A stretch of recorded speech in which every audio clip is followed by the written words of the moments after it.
अगला जो भजन गायक है वो तैयार रहेंगे, जिनका नाम हमारे आदरणीय केसरी जी करेंगे। हमारे बीच पूर्णिया जिला के शिक्षक और पंथ के बहुत अच्छे विद्वान और बहुत ही शुद्ध रूप से सेवक महंत नरेश राय जी भी बैठे हैं। इनके भी प्रवचन होंगे। बाबा श्याम सुंदर दास जी महाराज, बाबा सदानंद जी महाराज ज्ञान छिपा रहेगा। बोलिए से सतगुरु महाराज की जय।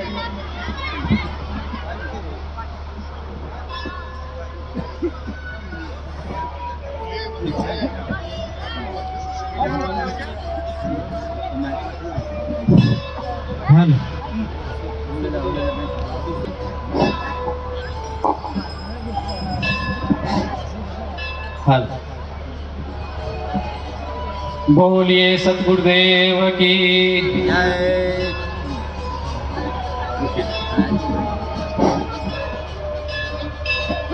बोलिए संतपति दाता की जय। बोलिए स्वामी शिव नारायण जी महाराज की जय।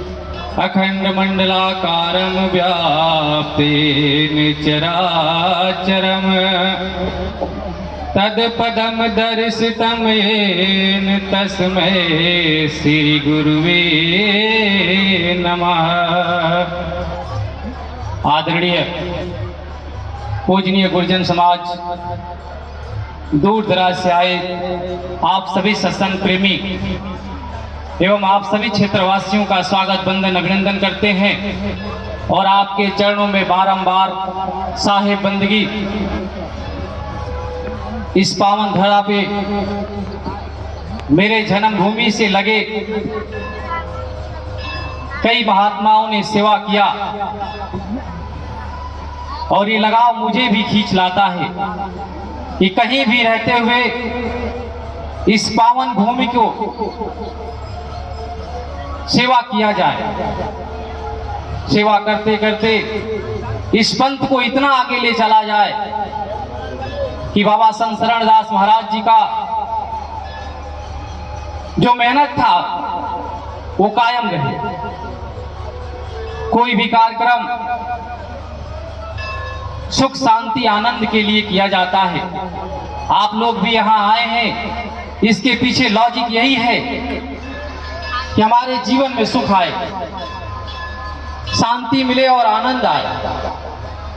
तो उसके लिए आपको 5-6 टिप्स बताऊंगा, लाइन बताऊंगा। उसको यदि अमल करेंगे तो आपके जीवन में शांति जरूर मिलेगा। पहला, एकांतवास।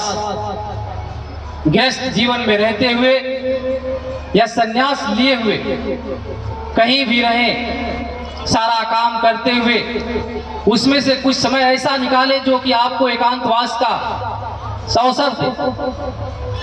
और जब एकांतवास करेंगे तब अपने आप को जानने का अवसर मिलेगा। कहा जाता है एकांत और एकांतवास और मौन स्वयं का परिचय करवाता है। दूसरा, मौन। इस 24 घंटे में कम से कम बोला जाए, जितनी आपकी जरूरत हो, जितनी आवश्यकता हो उतना ही बोला जाए। तीसरा है इंद्रिय संयम। इस शरीर में 5 इंद्रियां हैं। कहा जाता है इस पंचभौतिक शरीर से जीवात्मा का संयोग ही जन्म है और जीवात्मा का वियोग ही मृत्यु है। इस पंचभौतिक से जीवात्मा का संयोग होता है तो 5 इंद्रियां भी सक्रिय होती हैं और उसके साथ साथ मन भी सक्रिय होता है। मन के विचारों को क्रियान्वित करने का साधन क्या है, इस पे विचार किया जाए।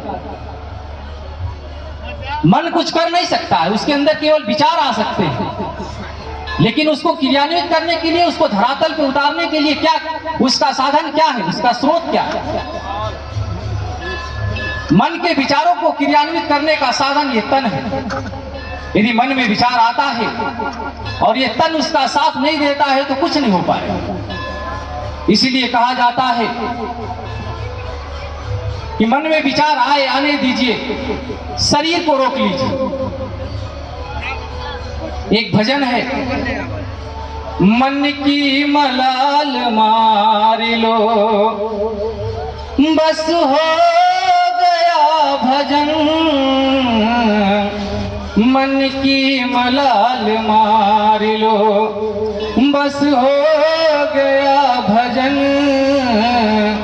आदत बुरी सुधार लो, बस हो गया भजन। ये जो मन की तरंग है, इस तरंगों को शांत करना है। ये मन के विचार आए तो तन को रोकना है, आधा अवगुण अपने आप दब जाएगा। आपके अंदर जो बुरे विचार आ रहे होंगे अपने आप शांत हो जाएगा। इसका एग्जाम्पल भी सुने। अभी जवानी में मन करता है कि चलिए रसड़ा घुमाए, बलिया घुमाए, मऊ घुमाए, ये तन साथ देता है, घुमाते हैं।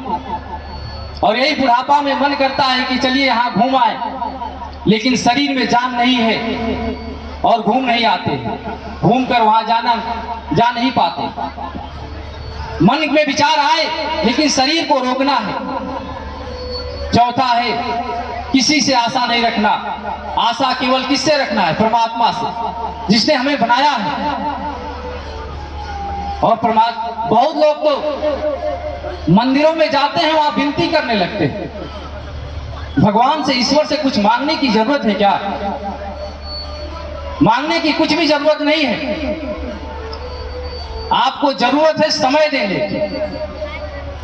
जैसे फूल के पास आप जाते हैं तो उसे मांगते नहीं हैं। फूल अपने आप सुगंध आपको देने लगता है कब? जब फूल के साथ आप समय बिताते हैं। इसी प्रकार से जब अग्नि के पास आप जाते हैं तो अग्नि से आग मांगते नहीं है, गर्माहट दीजिए हमको। उसके पास समय देते हैं तो अपने आप आपको गर्माहट देने लगती है। और बर्फ के पास जाते हैं तो बर्फ आपको शीतलता अपने आप देता है जब उसके साथ समय देते हैं। तो आपको ईश्वर से, भगवान के साथ आपको समय देना है। समय कैसे दिया जाएगा? उसके लिए आपको थोड़ा समय निकालना पड़ेगा, भजन करने के लिए, ध्यान करने के लिए। तब जाकर आपको ईश्वर की प्राप्ति होगी। अपने आप को जब जानेंगे तब जाकर ईश्वर की प्राप्ति होगी। इसलिए इस दुनिया में किसी से आशा मत रखिए, केवल आशा उसी से रखिए, क्योंकक्योंकि से भी आशा रखेंगे यदि पूरा नहीं होता है तो क्रोध आता है। तो उसका जन्म ही क्यों देना है? उसके बाद प्रातःकालीन जगना। सूर्योदय से पहले जिसने बिस्तर नहीं छोड़ा बहुत से दुख का कारण है। प्रयास तो यह भी किया जाता है कि सूर्योदय से पहले स्नान भी कर ले, लेकिन स्नान यदि नहीं कर पाते हैं तो उसमें कोई बहुत वो नहीं है, लेकिन आप बिस्तर जरूर छोड़ दें। और अल्प भोजन। इस पेट के अंदर मशीन है, जैसे गाड़ी के अंदर जो मशीन इंजन लगा है, जितना चलाएंगे उतना घिसता है। उसी तरह से लीवर को जितना काम करना पड़ेगा उतना देर, उतना ही आपको मृत्यु के नजदीक ले जाएगा। इसलिए शरीर को जितनी आवश्यकता है उतना ही भोजन करें। हमेशा ठूसे न रहें। दूसरे का छोड़िए, मैं 2 साल से केवल 24 घंटे में 1 बार भोजन लेता हूं। क्या मैं बीमार हो गया? अपने आप को जानना पड़ेगा कि हमें कितनी उसकी जरूरत है। कबीर साहब की एक साखी है, जब तू आया जगत में, जग हंसा तू रोया, ऐसी करनी कर चलो तुम हंसो जग रोए। इस पे विचार करिए कि ये 2 लाइन क्या कह रहा है। जब आप आए, घर में थाली बज रही थी, नगाड़े बज रहे थे, आपका स्वागत किया जा रहा था और आप तो दुख में इतने दर्द में करा रहे थे कि उसकी गणना नहीं किया जा सकता है। मानव के जीवन में सबसे बड़ा दुख है जन्म और मरण का। उससे बड़ा ज्यादा दुख है, उतना यदि दुख यदि जीवन में आ जाए तो आदमी उसको बर्दाश्त ही नहीं कर सकता है। इसलिए दूसरी साखी कहे, आया है सो जाएगा राजा रंग फकीर, एक सिंहासन चढ़ी चले एक बंधे जंजीर।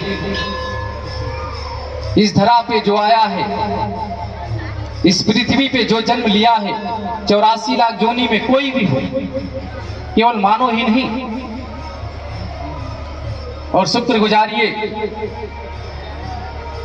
23,99,999 जो प्राणी है जिनका मन मननशील नहीं है, केवल मानव ही है जिसका मनन करने की क्षमता है, ध्यान करने की क्षमता है। केवल इसी एक जोनी है जो मानव, जिसमें आप लोग बैठे हुए हैं, इसी में केवल भजन किया जा सकता है।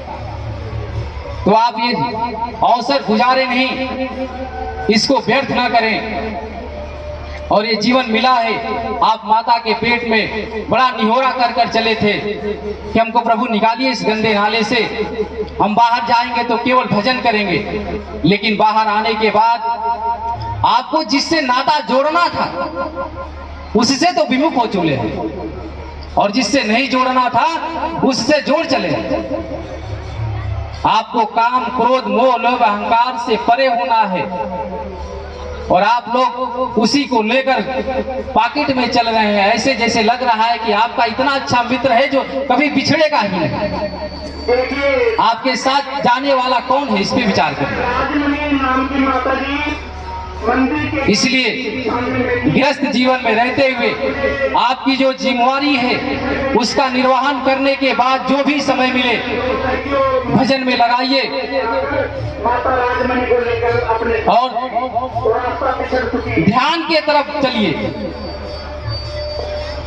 तन थिर, मन थिर, वचन थिर, सुरत थिर, निरत थिर। आपको इस पे विचार करना है कि ध्यान करने में करना क्या है।